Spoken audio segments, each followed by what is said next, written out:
Следующее – это дыхательная гимнастика.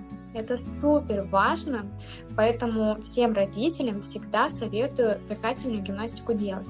Дыхательная гимнастика особенно важна для детей до 6 лет, потому что мышцы, которые участвуют в акте дыхания, у деток до 6 лет слабые.